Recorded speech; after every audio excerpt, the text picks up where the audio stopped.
Hello again and welcome back to the Diamond H. Marty here. Today I'm going to go over some of the lubricating points and the grease zerk locations on this TYM T474 hydrostatic transmission. The subject came up that there's not a lot of information out there for new tractor owners about where the locations are, and can't find all of them. Well, a lot of them is hard to see, and I hope this video will help those make this a lot clearer where they're located. I'll also go over a couple of lubricating pivot points where I used to use a spray lube like fluid film or spray and stay from Hot Shot Secret, and I ended up fixing the John Deere 5103. It had a 3-point lift arm control problem, but I ended up using type F automatic transmission fluid in a squirt can. And so since I already had that available, it's a lot easier just to grab it and hit the pivot points on the tractor, and it does real well. It doesn't really attract a lot of dust like I thought it was going to, but it helps keep lubricated because automatic transmission fluid has a detergent in it that also cleans. Now, whether that really affects the pivot points and joints, I really don't know, but I have a feeling it does, because that John Deere was kind of corroded, and the sand and the grit and everything else that was in it that I couldn't get out without taking it apart, it freed up real well. So anyway, let's get busy and I'll start showing where the grease zerks are underneath the tractor first, and then work myself around. Thanks.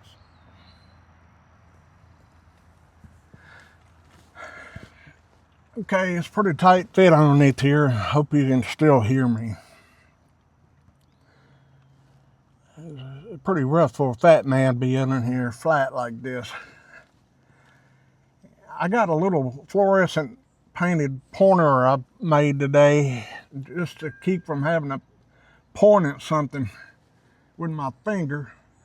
But the first zerk I want to show you is back here. That's next to impossible to get to, and it's right there in the middle of the linkage, on the back side of the linkage for the hydrostatic pedals. I don't know if this one is forward or reverse. They crisscross and get me. Oh, I think it's the reverse. This is the reverse pivot point in the center,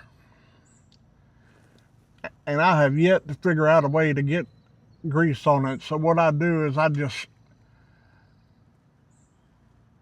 spray lube on that pivot on the back side, because I could get a stream up there. I'm not even sure if I could get a 90-degree grease coupling on this one. Now I haven't tried this with someone else helping me, but it may be to where if you push the pedal all the way down, this clears. I don't know. When I had help here, my son or son-in-law, I never think about trying that, but one of these days I will. The rest of these I just hit with some lube. I don't know if you can see that. It's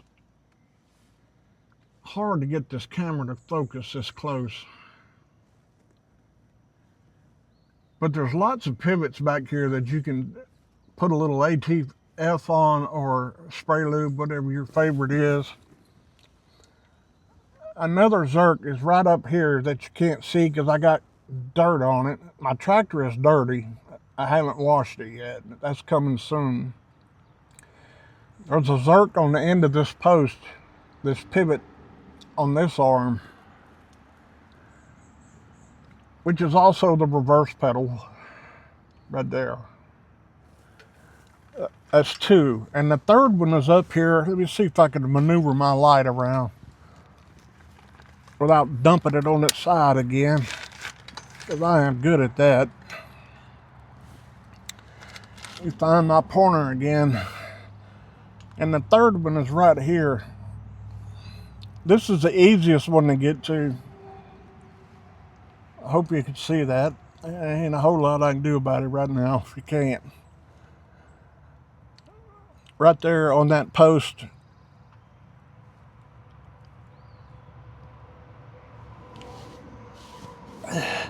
That is your one of your brake pedal pivots from the other side. I'll show you that other side. This is the right hand side with the hydrostatic pedals, of course, if you hadn't already figured that out. But this shaft runs through this transmission housing, and this is your second brake pivot, brake linkage pivot right there. And that's what you got on the right hand side, three. I mean, turn the camera off and switch sides and we'll scope that out over there.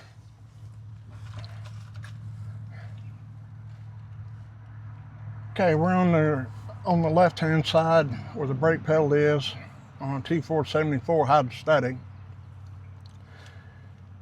And you have a Zerk here on the end, on the opposite end of the brake shaft that runs through the transmission.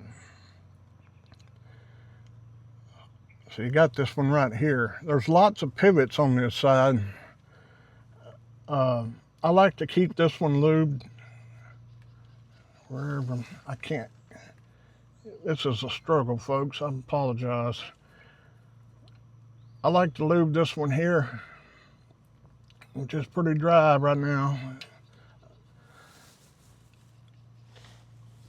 My favorite hydrostatic filter, Donaldson. I'm trying to maneuver my hand back here. This is your four-wheel drive, all-wheel drive pivot into the transmission. This little guy here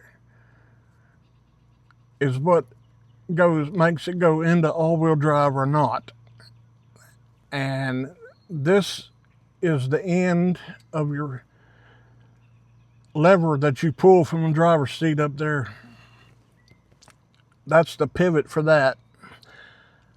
A lot of times, if you're working in dirty conditions or wet and muddy conditions, this pivot will get caked up with mud and create all kind of problems. So it's best to hit this pivot with some lube as well. And then you have your brake linkage back here, another spot to lube.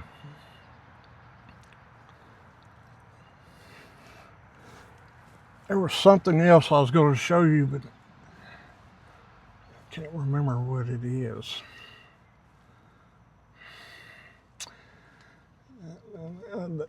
This is the drain for the hydrostatic transmission, or actually the hydraulic tank, I'm sorry.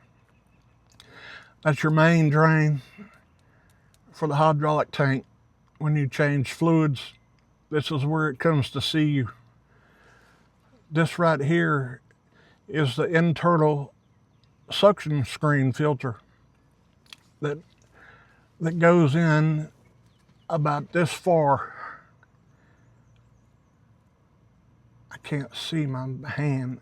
Goes in about that far into the tank. The suction screen sucks fluid from the tank through the screen into this tube. This is a rubber elbow, and this gets sent directly to the hydraulic pump up on the engine. Just in case you wanted to know. All right, I'm going to try to worm myself out of here. I got another Zerk upstairs. I could have sworn there were 2 Zerks over here on this side. I just could have sworn it. Well, for the life of me, I only see one.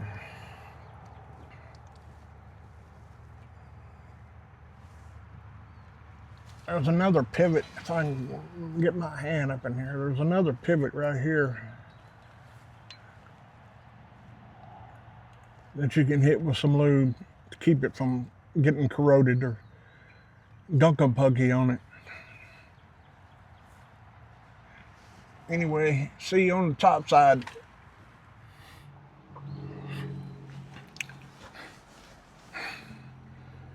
Before I forget, I got one more to show you. Do not mess with this bolt. This bolt and this lock nut sets your preload on the shaft for your front axle. Do not mess with this unless you are well versed in adjusting the preload on this type of equipment, okay? Just don't do it. Don't even look at it. I'm gonna quit pointing at it. Look here. That's your front Zerk on the pivot. The first time you go to grease this, you're going to go, what in the world? Why won't this thing take grease? Well, the answer is, this is an extremely tight tolerance. There's virtually zero space in this pivot, front and back. And if you try to force it in there, if you got a super duper fragilistic grease gun that punches 20,000 psi, you're gonna bust a seal, okay? Don't bust a seal. Just hit it with about 2 or 3 cycles of an electric grease gun, or 1 or 2, maybe 3 pumps on a manual. That's all it's gonna take. And it don't need it very often, believe it or not. This is your center drain for your front axle.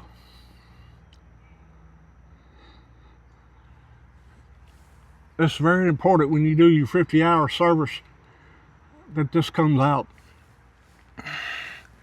Over here is your bottom drain for your front hub. One on each side. And at the top, which I can't see from here, is your vent. It's very important when you're draining this front axle to pull the top vents out and the bottom and this center and let it all drain out. And leave these vents out of the top when you're filling it up. Otherwise, it's going to get airlocked and you'll think it's full. And then 2, 3, 4, 6 months, a year from now, you'll check it and it's all gone. Well, it's because it didn't get full and filled up in the first place, because it airlocked on you because you didn't leave the air vents out at the top. Of course, you put the bottom back in when you're filling it up. Anyway, there's your back grease Zerk for the back of the axle pivot right there. It will not take very much at all either, so don't force it. And then right over here in this section, there's your oil pan drain plugs. Not all these tractors are the same. This is a T474, and it's got a split oil pan. Actually, it's one piece, but it's made around that drive shaft housing. But that's where you drain your engine oil, one on each side. They both have to come out when you drain your oil. Otherwise, it won't come out and you overfill it and you put it back in. Anyway, that's all you got down here. The tie rods and the ball joints not ball joints. The tie rods are sealed so you can't grease them. One idea you can do is take a needle applicator on a grease gun, put a needle tip in it, slide it ever so gently inside the boot and fill the boot up with grease. That will work too. I'm not advising you to do that. I'm just saying that is an option. If you're real particular about not being able to grease these tie rod ends, that is a way to get grease in the tie rod boot. All right, now we go top side.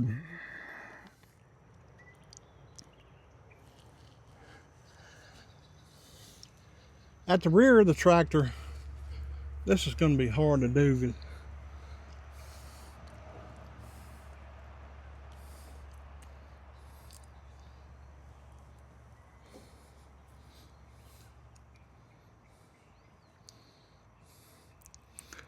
That's about the best view I can give you. At the rear of the tractor is where the 3-point,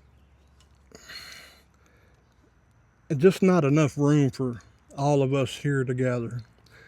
You're just going to have to look in there because I can't point at it.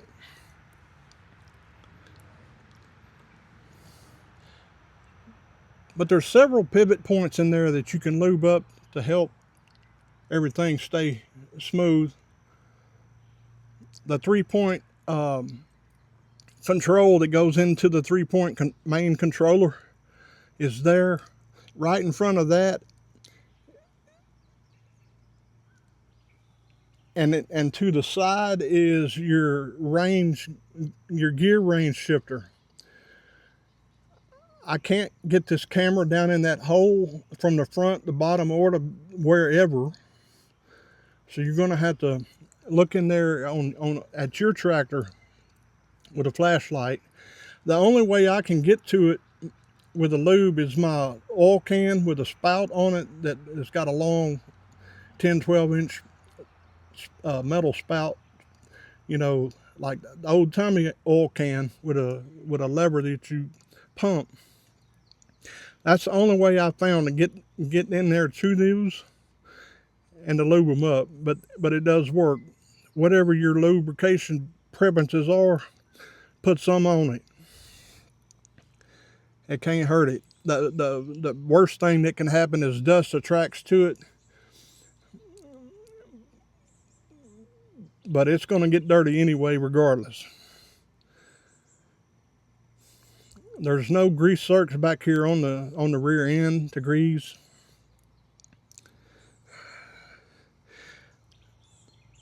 I've been working this tractor hard and it's dirty, so it's a tractor. I don't like getting it this dirty because I can't do my pre-inspection to see what my leaks, if I have any leaks or whatever. That's why I like to keep my tractor fairly clean and do a thorough cleaning 4 times a year, every quarter. This little pivot right here, that's your PTO engagement.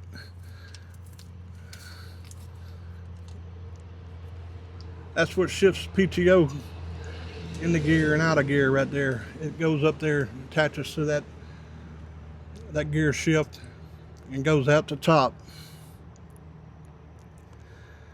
On a T474, this is your hydraulic fill. And down here,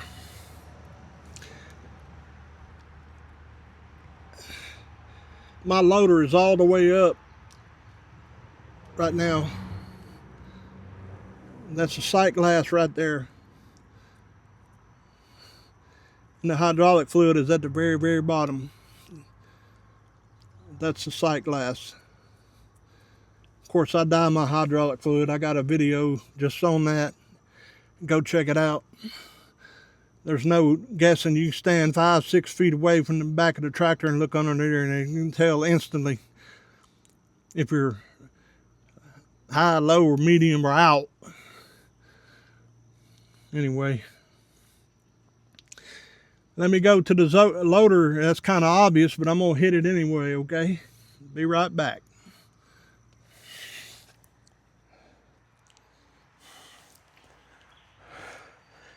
Okay, I want to apologize if I'm breathing too hard. I get tired extremely fast, and I got tired crawling underneath my tractor.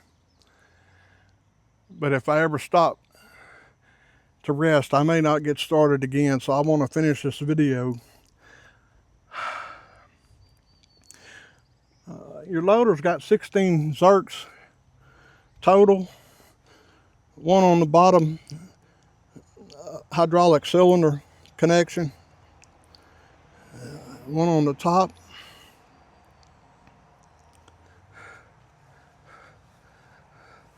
one on the other end of the cylinder,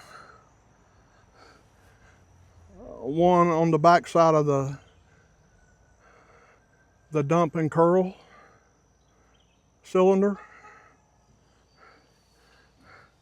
and down here you have 4. 2 on the tractor and 2 on the quick hitch connector itself. One on the end of that cylinder, one on the pivot, the bottom pivot, and this upper one on the quick attach plate on each side. 2, 4, 6, 8.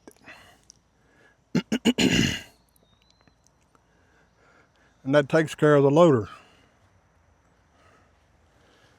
What a dirty tractor.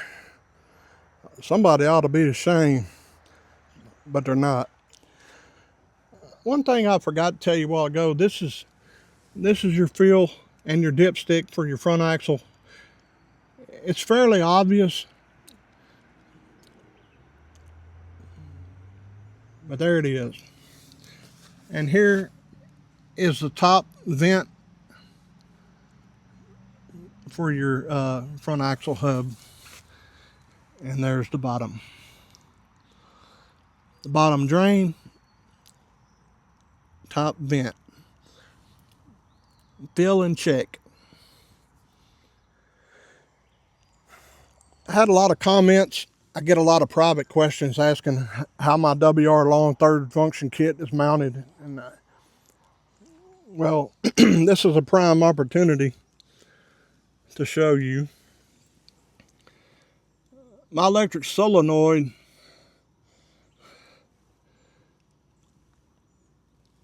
is, if this thing would focus, it sure would be nice. Focus on the right thing. This bracket attaches to the front loader frame, subframe I should say. The solenoid is mounted away from the outside. It's facing inside the channel, so it's protected. And this camera will not cooperate. Ain't that nice? Right there. Mounted on top of the loader subframe, protected and up high, out of the way. And those lines run up there, come up behind the factory loader valve. They come out of that hole